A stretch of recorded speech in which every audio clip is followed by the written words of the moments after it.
we'll just continue on from Tuesday. I'm very happy to be here again. And just a quick land acknowledgement. Again, I am working and playing on the Musqueam territory. And I'm very thankful to them for this land and this opportunity to be here. And maybe since we're small, you guys can just share where you're from. Right. I'm in Ontario, shores of Georgian Bay. Sorry, I should know my land acknowledgement by now, but I unfortunately don't have it off the top of my head. Yes, the beautiful shores of Georgian Bay and near Penetanguishene, which has a lot of historical value to my family and to the area, I would say.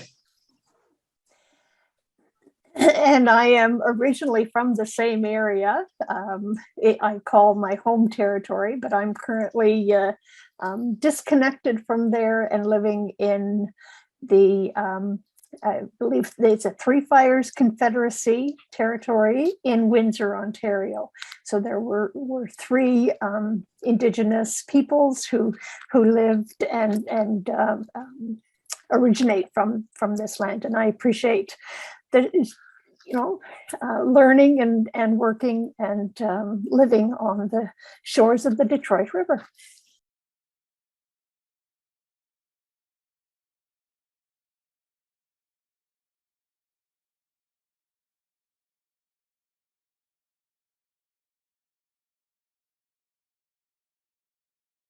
Hi, I'm from UBC, Vancouver.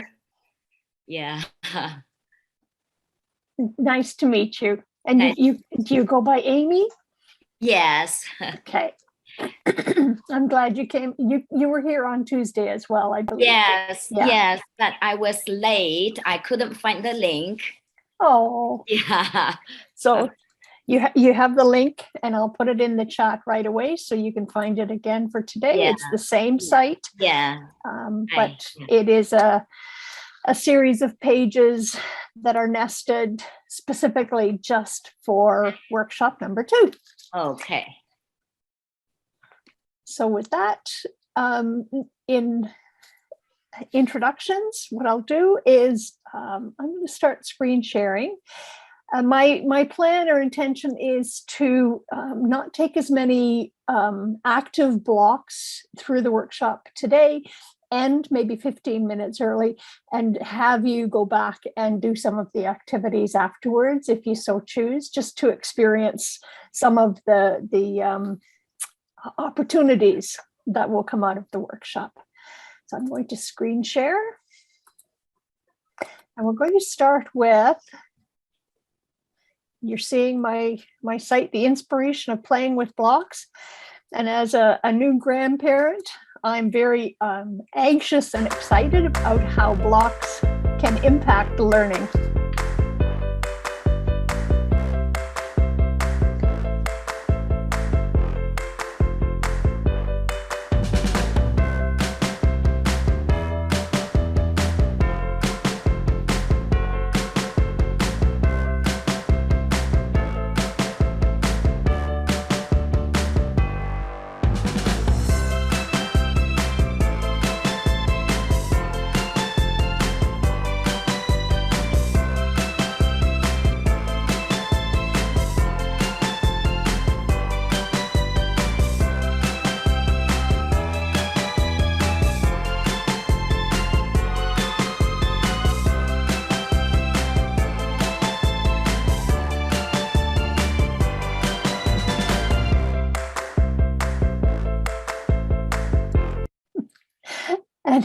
And on that note, I often think of this in terms of my own blogging experience, and knowing that, using the metaphor of playing with blocks, where would you be if you're coming back to this blogging workshop? What brings you here? And maybe you can just talk about your experience building and playing with blocks, and how have your building skills developed? And does the video inform you in terms of your block building with WordPress blocks? Any thoughts? Are you at the 0 to 3 or at you the 10 to 12 month range? And again, you can just add into the chat window if you can think of where you might be in terms of block building with WordPress blogging.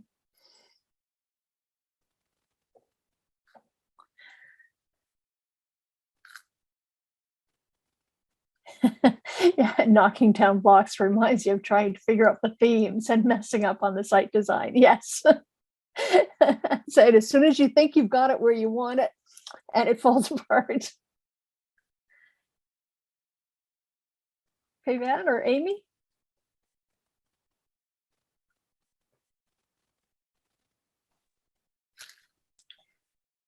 I have a little bit of experience. I don't know, a little more than 3 months, but not much more, I would say. Very good. I'll continue sharing my screen and we'll work through some of the content for today's blogging. So I've added in an adaptation, or we can do some different adaptations for introductory activities whenever we're doing any workshops. And this Equity Unbound site is one of my favorites that I go to often to see what opportunities there are available for workshop work. But for today, we're going to take a look. We're going to start with what we call the 2 C's, and then we'll shift to the 6 C's and how blogging fits into those.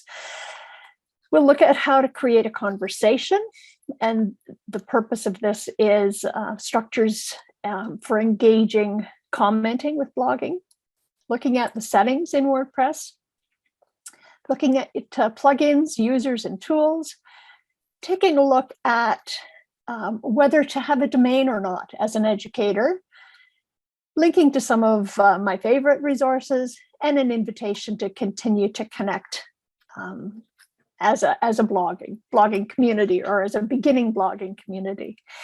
So from the 2 C's, there are 2 things that I always consider in the work that I'm doing as a blogger, and it should become part of your blogging practice. Because your practice will model for others how to integrate and honor the work of others, either through Creative Commons attribution or as an educator who follows copyright guidelines, and making sure that it models what we would hope that our students do, or models what we would hope that our colleagues would pick up from our blog sites. So just starting from copyright, there's a quick infographic that I've created, and it's nested on my my blog site. But you can learn more from the document for the Council of Education Ministers. It's a Canadian document that talks about copyright and fair dealing and what teachers can do and cannot do. So paying attention to copyright and fair use. And I'm becoming more aware of where I need to explicitly note copyright and where something is used under a fair use guideline, so that others will know that this is bound by copyright and I'm using it because I'm using it for an educational purpose. And there's a BC educator. She's with one of the universities on Vancouver Island, and she's posted to her WordPress site a Canadian copyright decision tree specifically for BC educators that I think is quite useful when you're trying to decide where to and how to abide by copyright. For me, Creative Commons is ultimately the way to go. I look for elements, media elements that are Creative Commons licensed and specifically for educators. I've created a short anatomy of Creative Commons licenses as part of my Creative Commons license certification program course. And there is so much more available about and to find Creative Commons licensed materials at thecreativecommons.org. And when attributing or providing attribution to items that are Creative Commons licensed, I refer to the best practices for attribution on the Creative Commons Wiki site. So again, this is a page that you might want to come back to as you dip further into blogging. So the basic 4 elements on all Creative Commons licenses include this attribution. So it's attributed to somebody. It is shared under a similar license. It is non-commercial. If you designate the work, it cannot be used to garner any income from whatever you've created. And no derivatives is a fairly restrictive license element, in that you can use it, but you cannot change it or add to it in any way. So, and then you have to share it with that no derivatives element. And you can find more about these. The original image, again, is on my 5 Flames for Learning site. And then as we shift that, we need to talk about how these elements, copyright and Creative Commons, becomes part of our teaching and modeling when we're blogging, and looking at the 6 C's framework. And this one's graphically represented by an educator from here in Ontario, Sylvia Duckworth, who does a fair number of graphic images that are, again, Creative Commons licensed with attribution. And she shared this one in 2015 with Michael Fullen's work around collaboration, creativity, character education, citizenship, communication, critical thinking, and problem solving. So this ties very nicely for those of us working within the British Columbia educational spaces to consider the 6 C's as laid out by the British Columbia faculty or Department of Education, the digital literacy framework document, and more specifically, the links to the BC curriculum. And they have a site that we'll take a look at in just a moment that provides specific elements and tasks, competencies under the digital literacy framework. So the 6 characteristics that BC has in their digital literacy framework is research and information literacy, critical thinking, problem solving, decision making, creativity and innovation, digital citizenship, so understanding human, cultural, and societal impacts of technology, communication and collaboration, and technology operations and concepts. And I really frame everything that I do with teacher candidates or with people that I work with is in terms of skills, fluencies, competencies, and literacies as being the overarching and achieve the goal that you're aiming for. So one example that comes from the grade 6 curriculum documents, this link is directly to the BC curriculum. It's in the area of applied design skills and technologies strands. And it talks about these big ideas. Designing can be responsive to individual needs. Complex tasks require the acquisition of additional skills. When we think of blogging, for example, we definitely need to gain and garner additional skills for the complex task of blogging. And complex tasks may require multiple tools and technologies. And knowing how to use WordPress is only one of those elements. There are others. So for this particular example, we can examine the competencies and content as suggested in the curriculum document. And I looked at it specifically with an eye to blogging. So I'm just going to go there and take a look. And for those of us in Ontario, the Ontario curriculum documents have similar structures and competencies that our students are required to complete.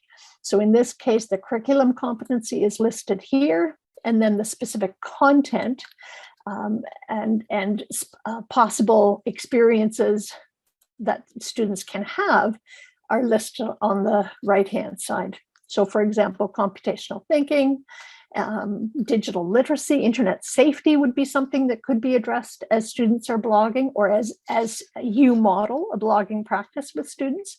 Looking at digital self-image, citizenship, relationships, and communication, for example. This one in particular is sharing. So you need to make intentional decisions around how and whom to share the product that you have created. And it could be a piece of art or a piece of writing that has been created in a classroom, and making decisions about whether to share it on a blog site or such experiences. So for this one, among the many that are listed, students are expected to, say, generate potential ideas and add to others' ideas. Well, we could do that through the commenting section, potentially on a blog site. Record iterations of a prototype. And again, it could be iterations within a blog post or iterations on a blog page, and looking at the features in finding where the previous versions of the blog post reside, deciding on how and when and with whom to share a project. Under the content and modules that were suggested in the page we just looked at, students experience and are expected to know things such as digital self-image, citizenship, relationships, and communication, including creative credit and copyright, including making decisions around digital and non-digital media, and distinguishing characteristics and uses for those. So for those of us in education and those of us supporting education, I think it's important to know that the links are there for us if we are blogging for our own purposes, modeling that for others. If we're blogging with students, looking strategically at how this will connect to their use of a blog site in a classroom. And this links again to this framework for BC educators, the Know, Do, and Understand model, which is part of the revisions of the assessment literacy in British Columbia.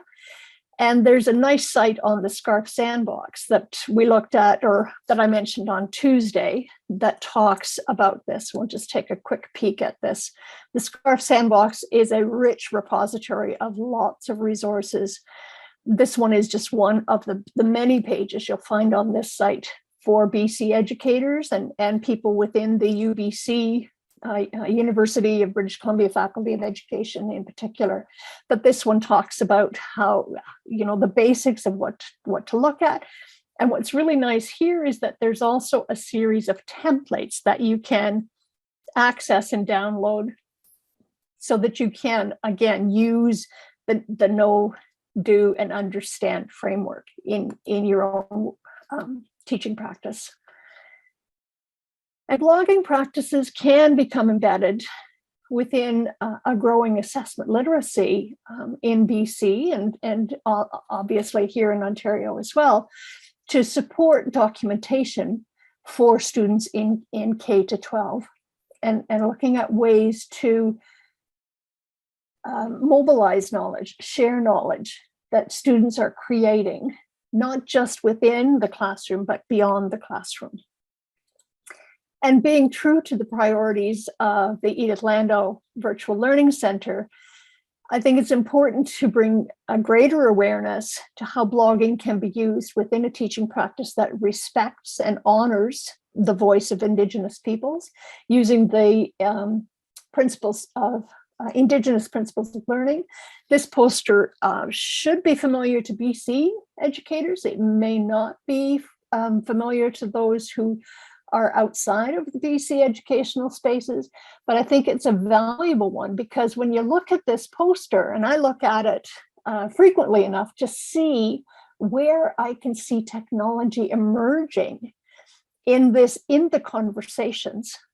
For example, learning involves patience and time. Learning is embedded in memory, history, and story. And blogging is about sharing story.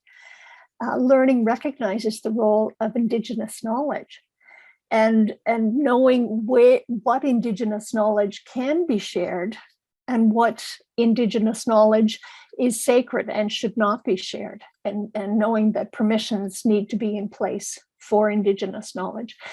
And this poster is available as a download from this site and from other sites in the British Columbia educational spaces. So we missed out on Tuesday to take a look at blocks for building content. And I'm going to we'll watch a small portion of this video. It's a bit longer than I want to take time for today, but I think the first few minutes of this really frames what blocks are all about. For those of us who have been using WordPress for a long time, there were some changes that shifted to what we call the Gutenberg format of editing.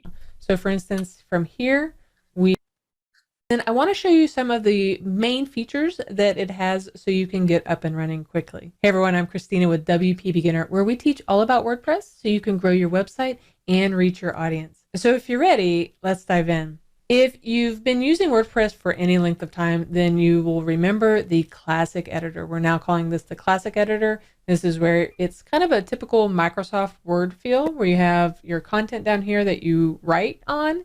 And then anytime you're wanting to make any of the adjustments, your buttons are up here so that you can make those adjustments. And that was the case for several years. And then in December 2018, WordPress 5.0 came out and introduced the Gutenberg block editor. And this is what it looks like right now with 5.5.1. So it might even change just a little bit even when you see it, because in every iteration of WordPress moving forward, they are continually making updates. So when you first start a post or a page, this is what you'll see. And the title is the first block. The idea is they're creating blocks, like building blocks, so that you can create your content and make it visually appealing for your readers. So the first one is your title, and that is your page title or your post article title. And then if you're up here and you hit enter, then the immediately first block coming after you do your title will be the paragraph, because the idea is they're wanting you to write your articles or your posts or your pages. So from here, you can write out your article. And what's cool about this is every time you hit enter, it will assume that you want to continue to write. So now I hit enter, and now I'm also in a paragraph. And you see over here, the block over here, I have some items that I can make adjustments on any of these blocks. And so I can make any adjustments here that I want, and it'll immediately make those changes here. Now, you also have some other settings here where we can change the text color and the background color specifically for this block. And I like it as well, because if I'm making a mistake or a possible adjustment that readers will have a hard time seeing, then I'll get a little indication here that that might not be a very good combination for me. So you could go in and pick a custom color if you have one to make it even better. So I'm going to just clear this out, but you have that here as well. Then you can even do something fancy like a drop cap. But all of these items are specific to this paragraph. You'll also notice that I have this toolbar up here that is specific to this. If you're just getting started, then you probably have the toolbar right above each of the blocks. When you are in any new block, you'll get it. Each block will have its own toolbar, and each toolbar will be different. For instance, instead of having those formatting that I did in the classic editor, I have all these items here that I can do. And then with the drop down, I have even more that I can choose from. And now that I have multiple blocks, I also have these little arrows. So this is really helpful if I'm wanting to move different blocks around. Super helpful if I want to move, say, a video or an image around, then this makes it really easy. Now, if you don't like having these toolbars above, because it can be confusing, like you see this toolbar is completely hiding the other paragraph block up here, you can go up here and do top toolbar. And so any block that I'm working on, the toolbar for that block will be up here. Now, what if you want to do something more than just paragraphs? The great thing about the block editor is now you have these plus signs, and you'll have one in line where your cursor is. You also have a plus block up here if you just need to add a block somewhere. You'll have a couple of locations that you can do this. And what you can do is when you click on the block, now you have several block items to choose from, and this is where they've made it very interesting with the Gutenberg editor. Is they've brought in all these self-contained blocks where you can create and then move them around. So, and we're going to stop there.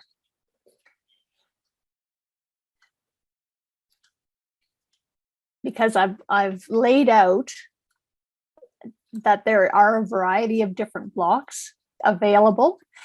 The blocks that you see here, paragraph, heading, buttons, embed, Twitter, and YouTube, are ones that I've frequently used. So these will change and adjust and adapt the more you use specific block choices. So your most frequently used blocks will appear when you select any new block or create any new block. It will assume you want to create something that is similar to what you've created before. But at any time, you can browse all the blocks. So with this, there's always this browse all button. And you can, when you click that, out pops, and we saw in the video, all of the blocks that are available for content creation. And when you scroll over any of these icons, there a small snippet of information appears just to the right of the menu to provide a description or an example and a description. So a bit of information about what that block will do for you for the content you're trying to create. Another nice feature about the block editor and building with blocks in WordPress is that within there, in the top left corner, when you're looking at a page or a post, you can select this outline. It's 3 hamburger lines, and it is a drop-down outline of your page or post that gives you a chance to view your page and post with all the blocks that you've used. And then you can scroll down. So it's a quick way to look at the content you've created in a page, the blocks that you've used, and you can click on any item to quickly move to that page content. So those who are creating long scrolling pages on a blog page, for example, this is a nice feature. But the really neat thing about blocks that I've shown, I've created a couple of examples here, is that you can create anchor links. It makes it easier to navigate to specific pages or specific locations within a page or within a post. And you can do this in both a page or a post. So we call them anchor links. And if you're interested in creating these, you can jump to a specific location within the same page, within like a single page, or within a section of another page. So I've created a couple of page jumps. So one is to a link to Paulo Freire that I mentioned in the Tuesday workshop, and a link to a page that I'll mention a little bit later for bloggers that I follow. And it's quite simple. If we look at a page editor and I want to create, say I want this element to be an anchor link, I can go to the advanced and actually create an HTML anchor. And I want this to be my link. And wherever I want that link to reside, so we have an anchor, and the link can be anywhere else. So the link will connect to this particular anchor. And that's another neat feature with blogging, page jumps. So I'm just going to pause and see if there are any questions about the block editor and potentially the anchor link. let's just maybe just take a quick look at, cancel, update. Always update before I do. And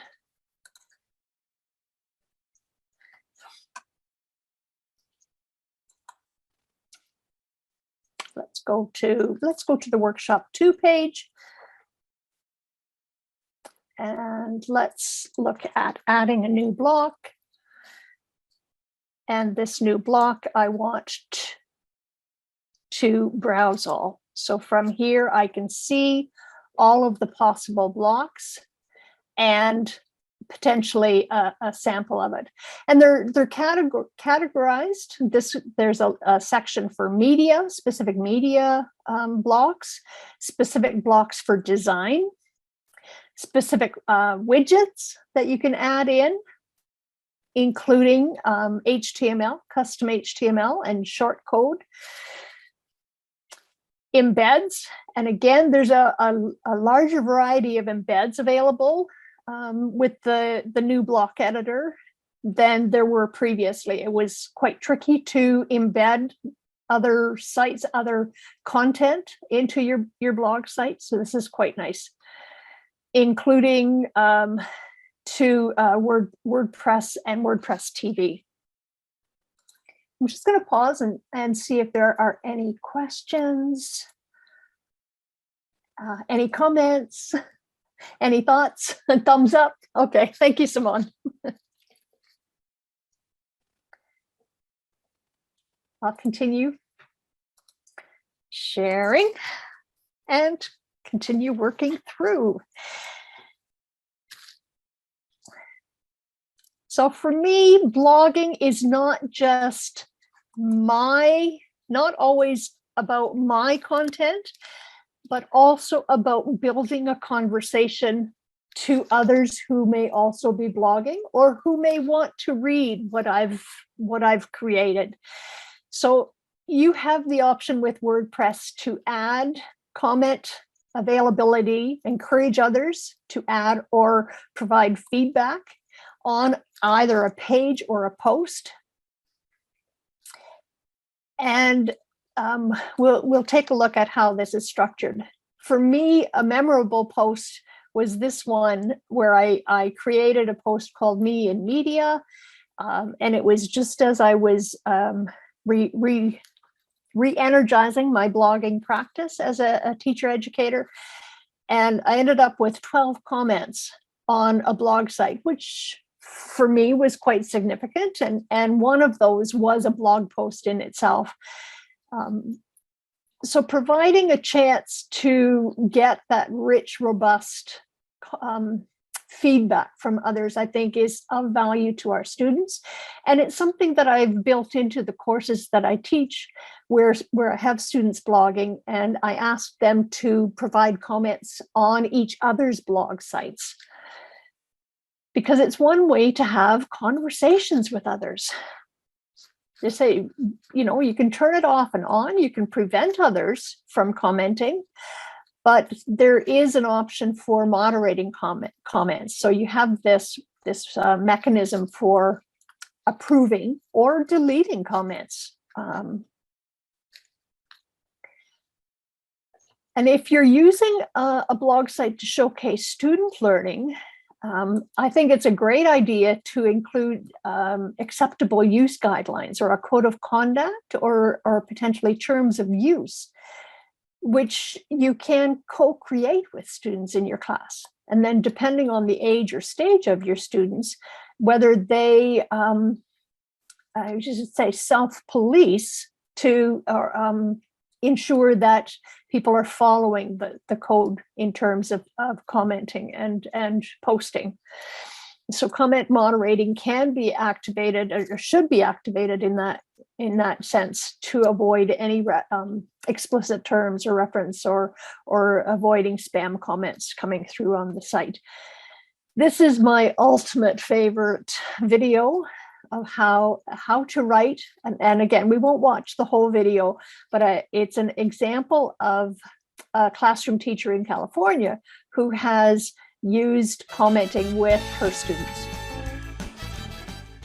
Hi, it's Mrs. Yolis from California. Panda and I are here to talk about commenting. You know, the comment section is my favorite part of the blog. That's where people can respond to what you've written. You can write back to them. You can get some great conversations going in the comment section. So let's talk about what makes for a good comment. My students have some excellent tips for you.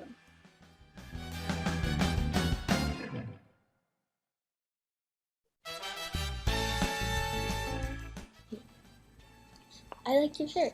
Thank you. You're welcome. We're talking about complimenting. Whenever you leave a comment, it's always nice to open with a specific compliment. If you like the blogger's writing, tell them. If the blogger uses navigate, compliment them. Be positive and be specific.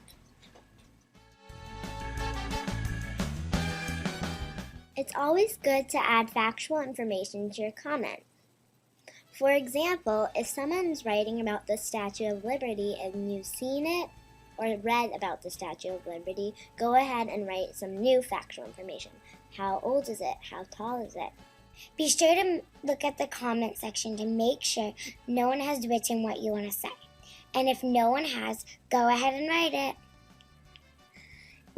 it. Have fun adding factual information to your comment.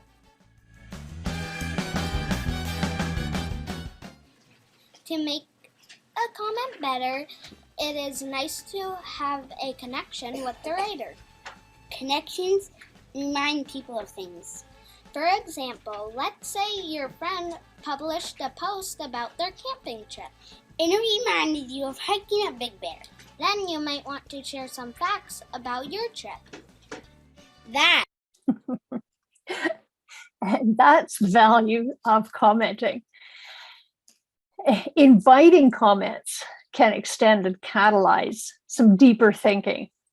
I have in the past reached out specifically to critical friends to encourage them to read something that I've written and to provide feedback, either through comments or through social media about the information that's written. So comments from random readers ensures that you know that others value your writing. And I appreciate comments that come from unknown sources because I know that something that I've written has resonated for them. For students who are blogging, you can set up what's called a quad blog format, where you could connect to 3 other classrooms who are also blogging. And then you can encourage this network of 4 to respond to others' blogs, particularly if you have the students doing the blogging. You could do this with 3 critical friends that may be blogging and reach out and say, build the connection so that there's a personal and valued audience for the writing that students may be doing or that you may be doing. And there's a blogger in South America, Sylvia Rosenthal Tolosano's blog site has been in existence for quite some time. And she did a reflection on quad blogging and how that worked. So my informal invitation is to offer you an opportunity as a low barrier to participating with commenting. If you have never commented, and if you have, maybe you can pop something into the chat to say, yes, you've commented and what you remember about the power of those comments, or if people have commented on your blogs posts, the value of those comments. I will invite you to comment on one of I've selected 5 from my own blog site. And this will give you an opportunity to experience what it feels like to provide a comment to someone about something that you have read. So your comment won't appear on my blog site immediately. I do have comment moderation turned on, and we'll look in a minute to see how that happens. But always consider commenting on others' blogs when something you read resonates with you, and don't hesitate to open up that conversation for deeper dialogue. So go ahead and at the end of this workshop, take a moment and add a comment to to any one of these or any of the others that are available on the 5 Flames for Learning site that I have available. So setting up and moderating comments. There are 2 ways that ensure commenting is turned on your blog site. The first one we touched on in the workshop on Tuesday, and it's under the quick edits. And again, here's a model of integrating an anchor link.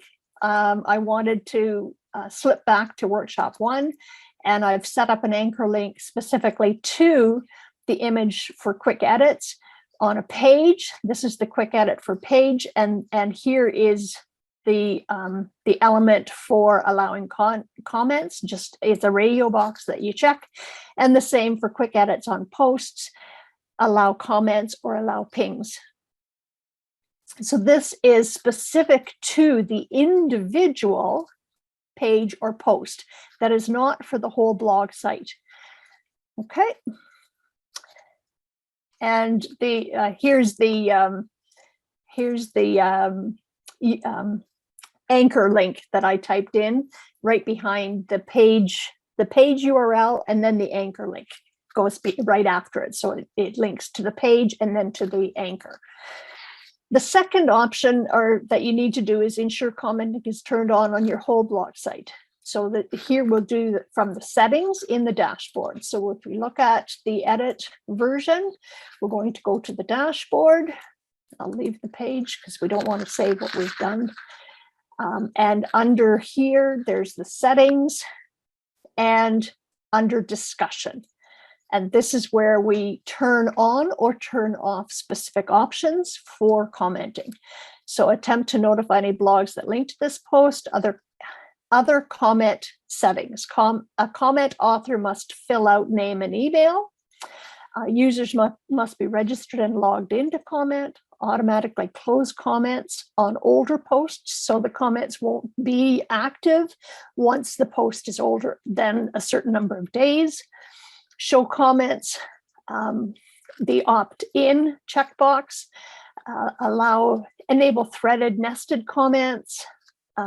So email me whenever anyone posts on a comment. I don't want to get an email every time anyone posts, but anytime there's a comment that's held for moderation, I'd like to get an email. So I check that off. Before a comment appears, it must be manually approved. You could also check off whether a comment author must have had a previously approved comment. So bloggers that come back to your blog site more often can bypass the moderation if you trust that they're making adequate and comments are okay. And hold comment in a queue if it contains 2, or in this case 2 or more links. You can change that if you choose. Okay, so those are the basics about enabling comments specifically to the whole site or to a page or a post. And once you've received the comments, then you have the option. You can see here in the image, there are pending comments, there are approved comments. You can track how you're managing spam, and then you can trash comments. So this is the summary of all the comments available on the 5 Flames for Learning site that I showed you. In this case, this individual made a comment. I can approve, or I can trash, I can like it, I can edit, or I can reply to the comment. There's more information in some of the document links that I've provided here as well. And I like to integrate this into my teaching with students, teacher candidates around when they're blogging, to strategically ask questions near the end of a blog post that may encourage a comment to occur, and formulating rich questions when creating a comment or when creating the ending or concluding statements on a blog post, for example. And it'll ensure that somebody might engage with that comment. Another way to garner and find an audience or find connections for commenting. I've participated in a number of blogging challenges, and these always spur me on and encourage me to blog more and blog more often. And what happens in a blogging challenge is that this work can then filter into your everyday practice and make blogging of greater awareness. So you're more aware of the need to post potentially on a blog site. The best part of these blogging challenges is they connect me to other bloggers. And I've found ways to stay connected to a number of them through these blogging challenges. Here's a link to a 9x9x25 blogging challenge that I participated in. It's called, and this is just the starting post, but obviously there's a series of 9 blog posts that happened over 9 weeks. And the 25 was 25 sentences or 25 lines in the post that you were trying to aim for. And I'm currently following a 6x6 blogging event that's happening, and I'm following specifically, I mentioned Alan Levine on Tuesday. Alan Levine is a blogger that I tend to follow, and he's doing this 6x6 challenge. And this is his starts at 0 blog post. So you can follow him, still blogging. So any questions or comments? Anything in the chat about, let me just move that over. Nothing around commenting. Maybe just pop in. Have you commented on other people's blog sites before, and how did it feel?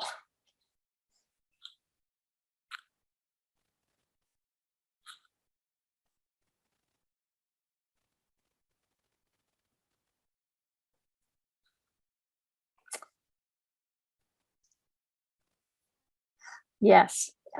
It's easier to structure commenting within a course of study, definitely in higher ed settings. It's still manageable in a K-12 classroom.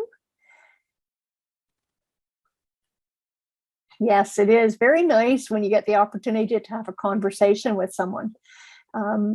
It is awkward when you don't know the person, but I think if they've written something that resonates, I think it's a nice way to build a connection that may not happen otherwise.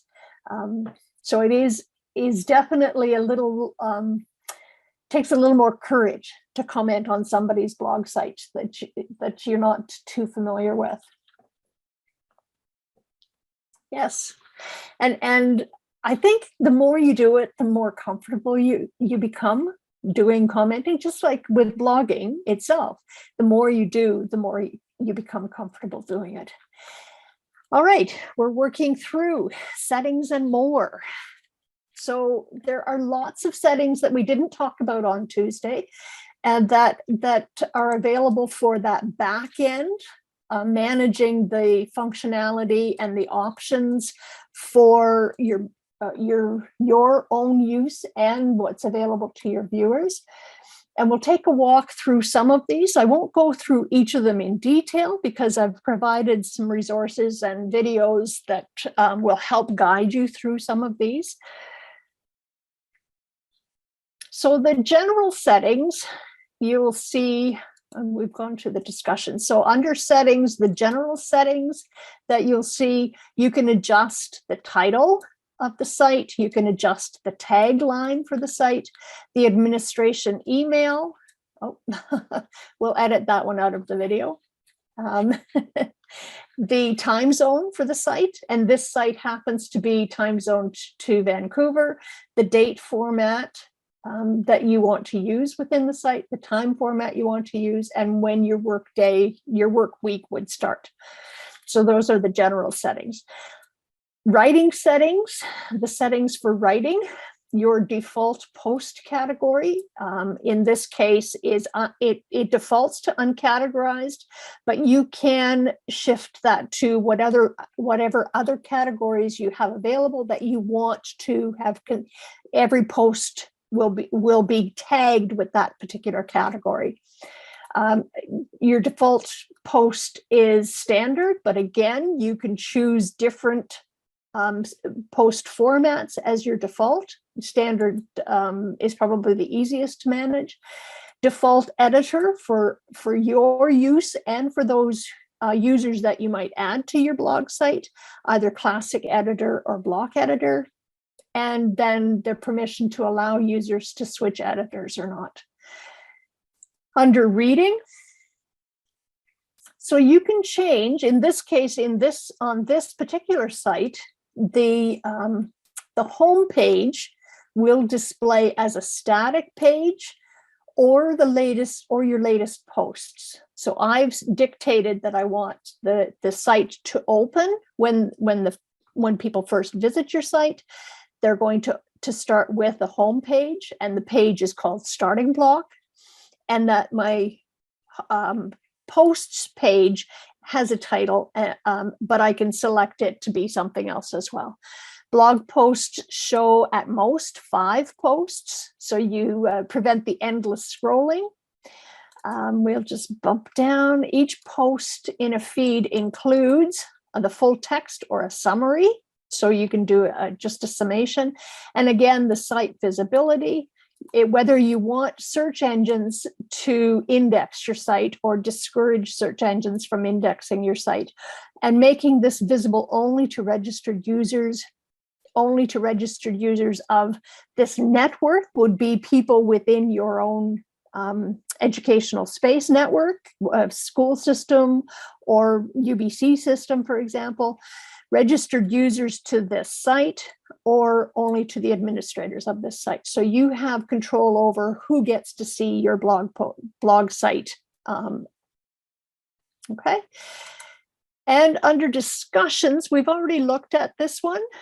And I have available on the site a particularly good video here that walks through some of the other options that I haven't covered. So we'll leave that for you to use if you want to adjust some of the discussion options and to disable comments on your WordPress site. With the media, I've looked at not just the settings, but I've also looked at the media library that WordPress provides. So if we look specifically in the left-hand menu, we have a section called Media, and there is a library attached to your blog site, and you can add new elements to your media library. And the media library works in a number of different ways. Let me just we'll take a quick look at the options. Let me just bump that out. Before you can make any changes to your images in WordPress, you need to know how to access them. So in this video, I'm going to cover the media library. The media library is where you upload, store, and edit all the images on your WordPress site. After logging into your site, in the left-hand navigation bar, hover over Media and click on Library. This is where you access all of your media files, including images, audio, video, PDFs, and any other media files that you have chosen to use on your site. At the top of your media library, you can change the way that your files are displayed, filter them by media type and upload date, select multiple files for deletion, and search for a file by name. By default, your files are displayed in grid view. This provides you with a large thumbnail preview of your images. If you'd like to view more information about an image, such as the upload date, file name, or the user who uploaded it, use this icon to switch to list view. You can access the same options regardless of which view you choose, but since most users typically prefer the default grid view, I'm going to switch back to that. You can use the drop-down that says All Media Items to view only a specific type of media. Click the drop-down and choose to view only images. This includes JPEG, PNG, and GIF files. Only videos. This includes MPEG, MOV, MP4, and WebM files. or only audio, which includes MP3s, WAV files, and other audio formats. The next dropdown allows you to filter your media files based on the month they were uploaded. You can choose a specific month and year, or combine the date-based filter with the file type filter and select only image files that were uploaded in April 2018, for example. The bulk select. So it gives you an idea of how to manage and work with your library and the types of media that you can include in your library. And inserting media into a page or post, there are a number of different options available, and I'll leave that video for you to watch. And within the dashboard itself, the settings, there are options for selecting the preferences. So let's just go to the settings and go to the media settings. And you can change the sizes of images, again, depending on your preferences. And always save changes after you've made some changes. So the final piece I'd like to just touch base on under settings is what's called permalinks. And we looked a little bit at some of the URLs that are available under the quick links, quick edit. When you're quick editing a page or a post, you can edit this they call it the slug of the URL link, but you can customize with WordPress. And this video and this guide that I've provided here really looks at how to customize the URLs for your WordPress site. So in this case, this is from workshop 2, opened.ca is the site. And these are the slugs that are attached to the URL for this particular page. And you can edit those when you first create. Let's go to a page, and let's add a new page. When you first add a new page, and you put a title on it, my new page, and you start typing and let's publish my new page, make it visible right away. And here automatically is the URL site for that page. So this page is now live. So I'm going to close that and just specifically look at the under page, look at the slug for the URL for this particular page. Okay. So that's how you could change. And if I don't want that slug to be my new page, I want it to be my latest page, I can change that. But if you do start playing with URL edits, editing the slugs of the page, be very aware that if you have linked to a particular page or a post, and you change you obviously change the URL slug, it will change the location on the web that page is located, and will impact the way the URL will link that you've created. Okay. So that's all about settings. Any questions? Any insights? What have you learned that you didn't know before? Have you learned something new?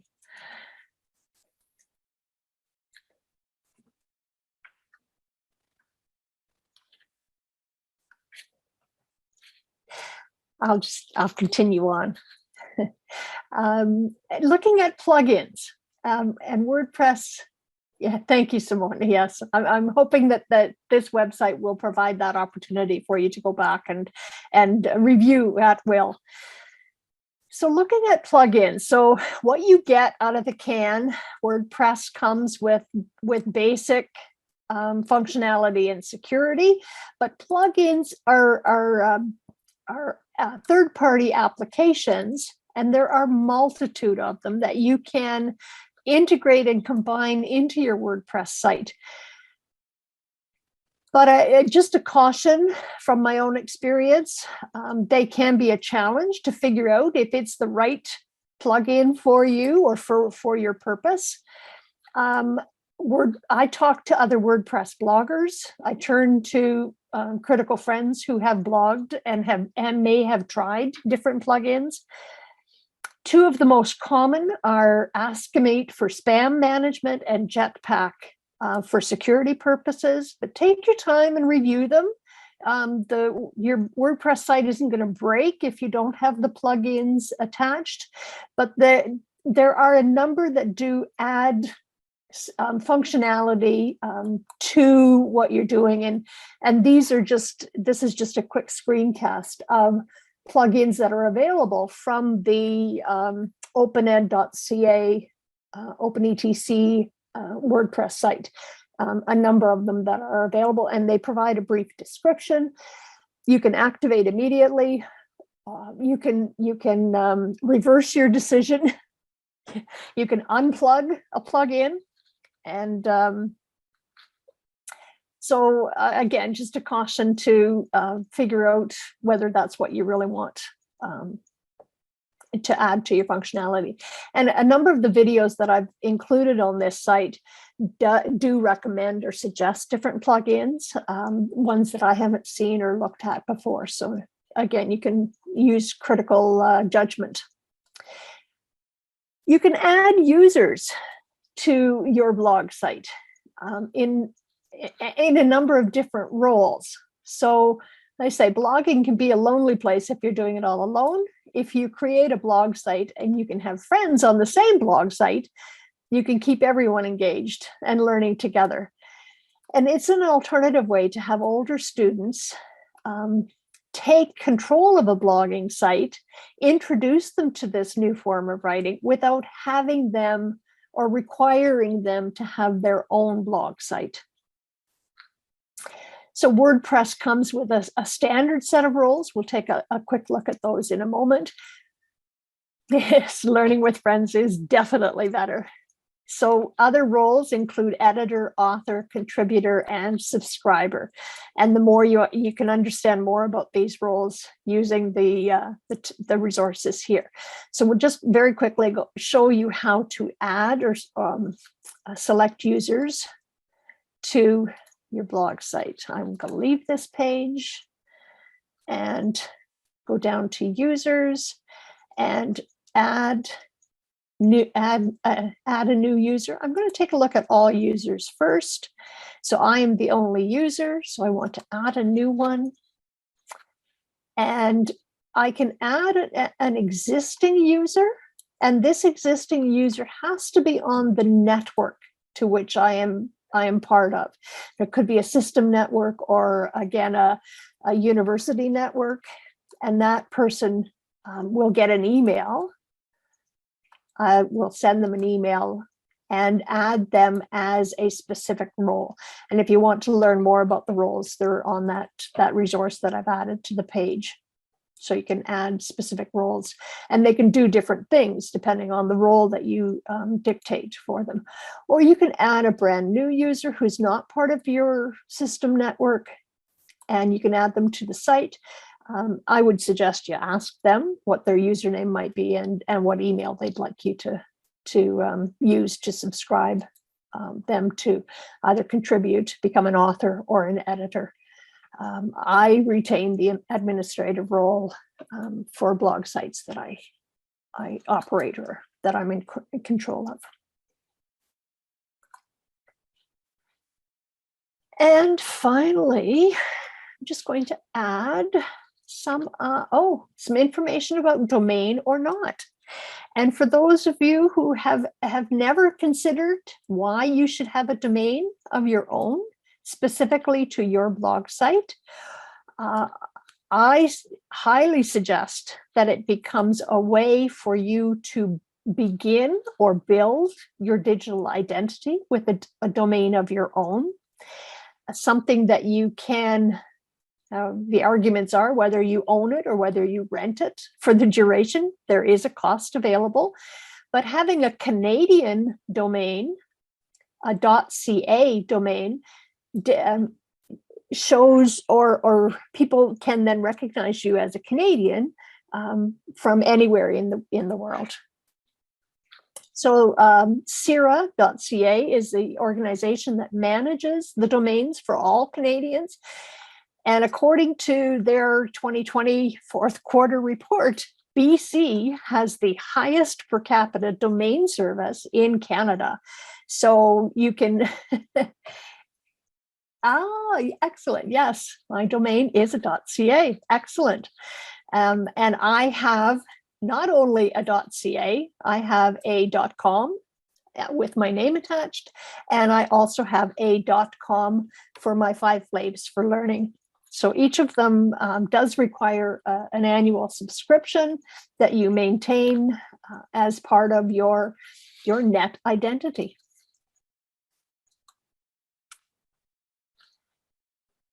I've added here to the workshop just some of my favorite things because the web is littered with, and curating is one of the joys of creating a blog site. And you can create and curate your favorite things in whatever shape or form you want. I've used this Toni Collette video on every course blog site that I've created for students in the Faculty of Education. I know that these particular videos are familiar to teaching and teacher educators. And if they're not, they're definitely worth a peek. This one I recently found as an inspirational video from Maya Angelou, and she talks about her struggles as she acquired her voice. And if we think of the voice of Dr. Maya Angelou and the legacy that we can learn from her experiences, you can use this as an inspiration for you as you venture into blogging as an educator to create a space and a place for your own voice or for the voice of your students. We won't watch it today, but I encourage you to take a look at it. Media Smarts, Common Sense Media, the ISTE standards, Creative Commons, Equity Unbound is chock full of links and resources. 25 years of EdTech, believe it or not. EdTech's been around a long time. There's an open and accessible book and a serialized audio reading of the book, along with between the chapters, beyond the chapters. And speaking of podcasts, Voice Ed Canada is not to be missed if you're an educator in Canada. And here are a few of the bloggers I follow. Peter Cameron just recently blogged about some revisions and new work that he's doing with his students. He's an educator in Thunder Bay, and his students operate or work on a project called the Junior Water Walkers. And the Junior Water Walkers is respecting and honoring the legacy of an advocate for sharing and maintaining the freshwater, bodies of fresh water in Canada, an Indigenous woman who started walking around the Great Lakes as a way to recognize the value of water. And with that, I invite you, this page is protected. It is invitation and to connect.